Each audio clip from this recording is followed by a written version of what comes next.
Hello, ladies and gentlemen. Hopefully by the time this video is uploaded, the Premier League is going to be beginning in a week from now. Which means, of course, it's still a bit too early to tell as a lot of transfers are flowing through, but I'm going to be giving you all of my predictions for this coming season. Of course, I'm going to be doing it on the tier list site just to make it more organized, as I did the same last year. And speaking of last year's predictions, they did not age very well. 3 of the clubs I said would get relegated all stayed up. Liverpool and Tottenham getting Champions League football. Tottenham didn't get any kind of European football whatsoever last season. The only 2 places I got completely correct on this list were the champions, of course, Manchester City, and Crystal Palace at 11th. Some I wasn't too far off with. I got a lot of hate for putting United in the top 4 because so many people did not believe in them whatsoever this season, and they ended up getting 3rd place. Also, when I uploaded this, so many people were coming at me for not putting Chelsea in the top 4. 6th was criminal to them. Well, I was still too generous to them back then as well, as they finished 12th. But then I had the likes of Leicester getting 7th place, which was far from true. They're one of the clubs to get relegated. So yeah, you've been warned. This video is probably not going to age well, but regardless, hit that like button if you haven't already, subscribe if you're new, and of course, let me know your disagreements in the comments below along with the rest of your predictions. Anyway, let's get straight into it, starting off with the relegation clubs. It's a bit of a tough one to put, and I truly hope most of these teams prove me wrong on this,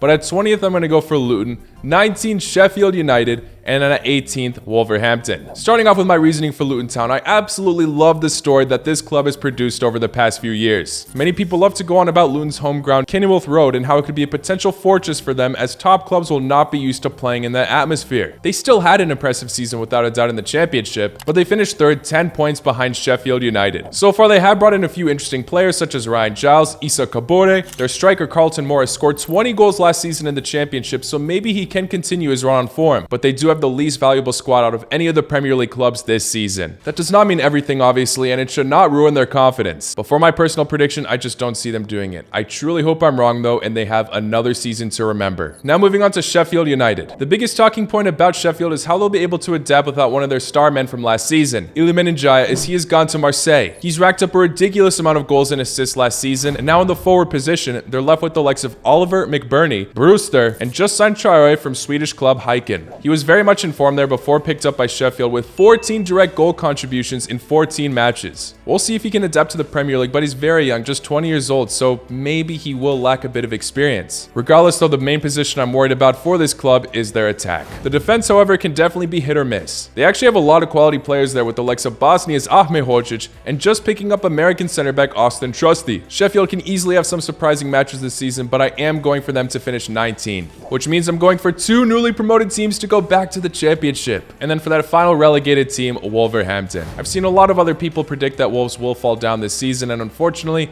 I'm going to have to agree with them. They really are not looking in the best shape right now, getting rid of quite a few star men over the years. Most recently, the Mexican striker Jimenez and the Portuguese Neves has gone to Al Hilal, but 2 center backs as well, Connor Cody and Nathan Collins. They really haven't been doing the most brilliant business either in the transfer window, using a lot of their money to permanently sign Mateus Cunha, who did not really prove himself since beginning with the club in January. Just scoring 2 goals, that does not really justify a 50 million price tag. But yes, the club looks to be all over the place at the moment. Even with some interesting attacking options, they don't look like they're connecting well per se, and I don't know if they'll be able to thrive under Lopetegui. So they will just fall into relegation zone for me, but it will be close. Truly sorry to all the people supporting these clubs. Obviously, this is just my opinion, and you saw my last prediction results, how terribly they aged, so hopefully I'm wrong once again.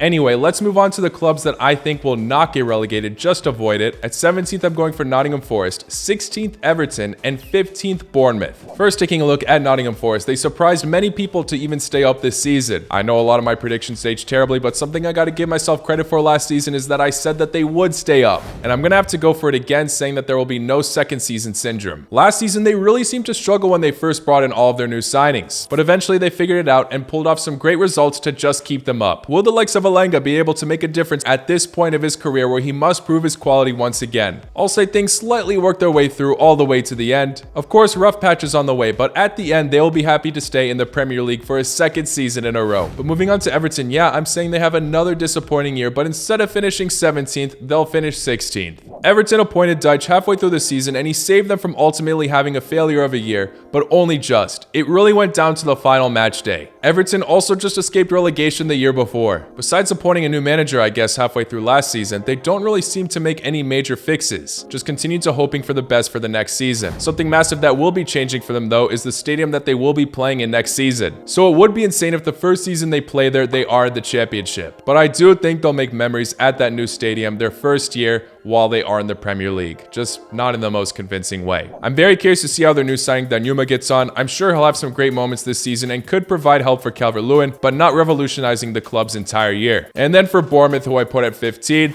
the main concern for this club is how they will cope without Gary O'Neill, as he was unexpectedly sacked at the end of last season. However, they brought in a lot of quality signings. Kluivert is catching the most attention, but my favorite has to be the young Hungarian fullback Milos Kerkez. He was exceptional in the Eredivisie for Alkmaar. He also had some great performances in the Conference League, and they also picked up Traore for quite a fee and Favre from Lyon. Philip Billing was one of their key players last season, and I think he will continue to conquer the midfield. Bournemouth were expected by so many people to finish dead last in the Premier League last season, but they simply elevated their squad and tactically kept it together. The tactical part for this season remains in question under Iraola, as he only has been coaching since 2018 but has had some great spells. Regardless, I think they'll be able to do enough to stay up. Alright, I was sharing with you 3 at once, but from here on out I'm going to go one by one. So at 14th, I'm going for Burnley. Burnley absolutely smashed the championship last season under Vincent Kompany. First place with 101 points and just 3 losses. Quality for the squad could be a concern compared to all of the other Premier League teams. But tactically under Kompany, they really do look to be a great threat in the league, and I don't see them going down back to the championship. James Trafford over Muric now in between the stakes will be interesting, but also acquiring Zeki Amdoni, a very solid Swiss youngster coming from Basel. A lot of other underrated signings like Dara O'Shea from West Brom, who captained there at a young age. Zarori has been a reliable winger. You can just feel the utmost togetherness for this club, and I think that they will stay up. Now for 13th, I'm going to go for Fulham. This is a club where you really don't know what will happen to them until this transfer window ends. It's been an absolute mess at the club, with Mitrovic saying that he does not want to play for them anymore,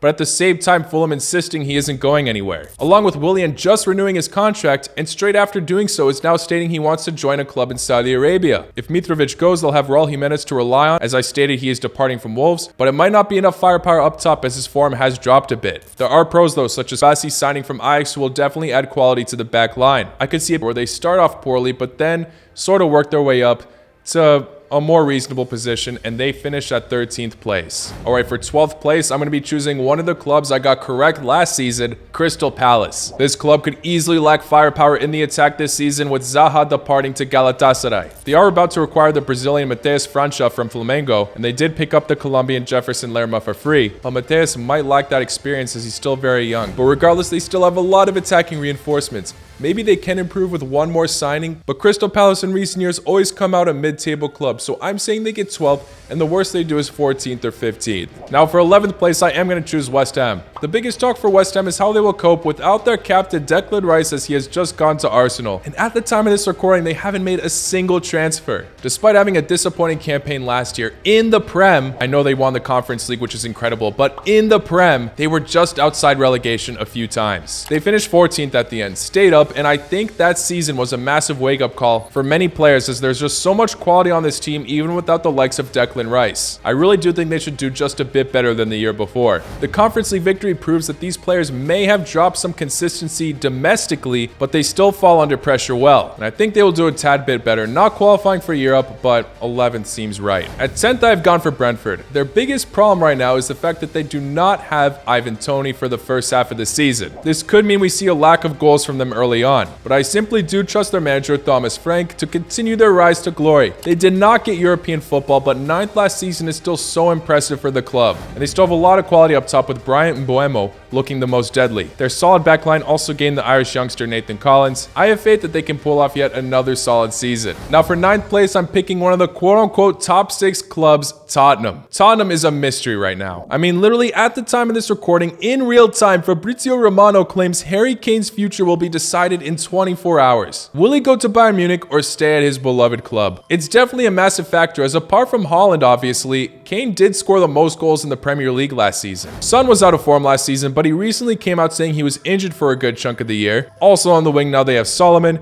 Ivan Perisic could be on his way out as well. Postecoglou did a fantastic job at Celtic, but if Kane leaves, it simply will change all the dynamics. I mean, who will they find to replace him? They might have to rely on Richarlison, who could rise again, but he scored 1 Premier League goal last season. Sure, they have James Maddison to help out now, but is that really a massive addition? I'm just not fully convinced that this club can secure European football this season. I had such high expectations for them last year. I put them at 3rd. I really thought they would have a decent story, but after being so disappointed, I just can't see them pulling through now. So I'm going to go with 9th place for Tottenham. At 8th, I'm going to go for Brighton. They are truly one of the most admirable football clubs at the moment. The amount of talent that they're able to find around the world is truly phenomenal. We already know about the likes of Caicedo, Mitoma, Ferguson, but now they have also just picked up Andigra from Ivory Coast. 20 direct goal contributions last season in the Belgian league at just 20 years old. This guy definitely has what it takes to shine at this club. And they have stayed busy this transfer window with a lot of other new signings. The Brazilian center back Igor, who to be honest did sell the game for Fiorentina against West Ham in the Conference League final,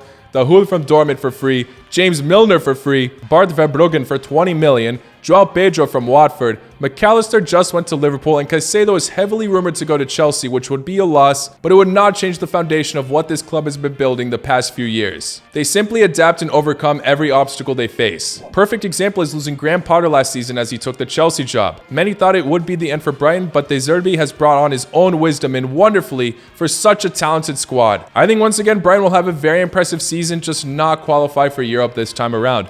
Unless they do something in the Europa League, of course. Some people think they'll do even worse, as the Europa League could be a distraction, but for this club in particular, I don't see it. Now, this next one may be a surprise to you, maybe not, but I am going for Chelsea to finish 7th. I don't think they're going to return to glory immediately. They are making way too many sudden changes at the club, completely revamping their squad and getting rid of a ridiculous amount of players, some even to Premier League rivals. I do think that there will be a few holes throughout the season. Even if they do have some impressive displays, they are going to lack consistency, I think. The board needs to overcome their impatience as a whole and have faith in what they currently possess. Mudryk during preseason is looking 10 times more confident, so that's good. He had an interesting partnership with the new signing Nicholas Jackson from Senegal. A lot of talk about Nkunku as well, but he is injury prone, which does worry me for the club. It's going to be an interesting year for Chelsea, just not as good as they would hope. I do still have them qualifying for European football, just not the UCL or the UEL, but the UECL. Now for 6th, this one could age very terribly. I'm seeing a lot of people overrate this club, but I am going to join in on the hype and go for Aston Villa. Unai Emery has already made a massive change to the club since his arrival, and this season he brought in transfers that simply made sense. Pau Torres is the best example, as he was a key defender to his Villarreal side that made it to the Champions League semi-final, Tielemans from Leicester for free, and a fantastic winger Moussa Diaby, 18 direct goal contributions last year in the Bundesliga. Pau Torres and Diaby have instantly become the 2 most valued players at the club, but many of the players they already possess will continue to shine in form. They grabbed 7th last season, a Conference League spot. This time I'm saying they do just a bit better, 6th place. It could easily age terribly, I know, as they might put more eggs in their basket for the Conference League. For 5th place, I'm going for 4th place from last season, Newcastle. Newcastle now have their Champions League football, which is incredible. And they have made some incredible new signings such as Tonali and Harvey Barnes, but I'm putting them just outside the top 4 because I do have the feeling that a certain club with higher expectations will bounce back. Top 4 will obviously be the goal because now the bar is set high and they do have the finances. But 5th place wouldn't necessarily be a bad place to finish either, as it's still early days, quote unquote, for the Saudi takeover. Very excited to see what they do in the Champions League though. For 4th place, I'm gonna have to go with Manchester United. I do think that they will just make it to the top 4. Erik ten Hag is only getting more familiar with the Premier League, and he did a great job his first season. Despite a few bad moments on the way, of course, many did not expect United to get top 4 and he clinched 3rd. They're going to now be missing their legendary goalie David De Gea, Anthony Alenga, Alex Telles, and the legendary Phil Jones. But with many players finding their form over the year and Bruno Fernandes now captaining the club, I think he's the perfect man for the job instead of Maguire, to be honest. They also just took Højlund from the Serie A. The youngster from Denmark has an incredible goal tally even for his national team. So far in the Euro qualifiers, he has 6 goals in 4 matches. They will look to be in that top 4 spot once again. Now for that top 3, I really want to be more generous to Liverpool, but I'm gonna have to put them at 3rd. Getting 5th last season was disappointing for their standards. They just missed missed out of Champions League football, and they have brought in some quality signings, improving their midfield with the likes of McAllister and Szoboszlai. But the amount of departures the club has had is insane. Firmino, Henderson, and Fabinho all going to Saudi Arabia. Milner going to Brighton. Keita going to Werder Bremen. Midfield somewhat looks improved with these new signings, but also the depth is definitely lacking, and I do think missing out on the likes of Fabinho now, who is a very unique player for this club, could end up harming them. Harming isn't even the right word. Top 4 would still be solid, but obviously Liverpool is a huge club with a lot of expectations, so they're definitely going to try to push for that Premier League title this year. But I am saying that this quote-unquote depth problem does leave them some slippery slopes at times, and they fall short to 3rd. I hate to be boring, but I'm going for the same top 2 as before. 2nd place, I'm giving it to Arsenal. Things could easily change. I don't mean to necessarily base this table to be very similar to last season, but Arsenal are actually looking to be even more improved compared to last year, and last year they were really solid. Just having that rough patch to give Manchester City the lead at the end in the Premier League, but they held on to 1st place for so long. Now with the additions of Declan Rice, Timber, Kai Havertz, joined with all these other amazing players like Saka, Martinelli, why would I put them in a position lower than last year? I do think patience with Arteta is paying off. Maybe they can fight for the title, but I just think City are way too strong this year. Literally every year. They're gonna win their 4th Premier League title in a row. They've already won the league 6 of the last 7 years. It's really an admirable squad. I just don't always like to see the same winner every time, but I guess this season I have to have a tad bit more of a soft spot for them, as they did just sign 2 Croatians, Kovacic and Gvardiol. Gvardiol now being the most expensive center back as well. So in some sense, I hope he does prove his worth and does not crumble, and I don't think he will. City were just looking way too strong last year, and last year in specific, they were the best team in the world. Many of the other players in the squad just really work well under Pep's system, and I think Kovacic and Gvardiol won't be any exception. With all of these players with already the most elite mindsets, Haaland with an outrageous Premier League debut, one of the best debuts we probably ever seen, breaking the goal-scoring record in the Premier League. I really would like to see someone challenge City for the league title this year. I really do, but I just don't see them slowing down. So yeah, these are my honest Premier League predictions for this coming season. Of course, it's still a bit too early. It still will be too early, even the day before the season begins. As like I said, we're still waiting for a lot of transfers to happen, but I gotta release something before the season starts. So guys, please, if you haven't already, hit that like button, subscribe if you're new, and let me know your predictions in the comments below. Best of luck to your club next season, and let me know what you want to see next on the channel. Take care. La cu noci.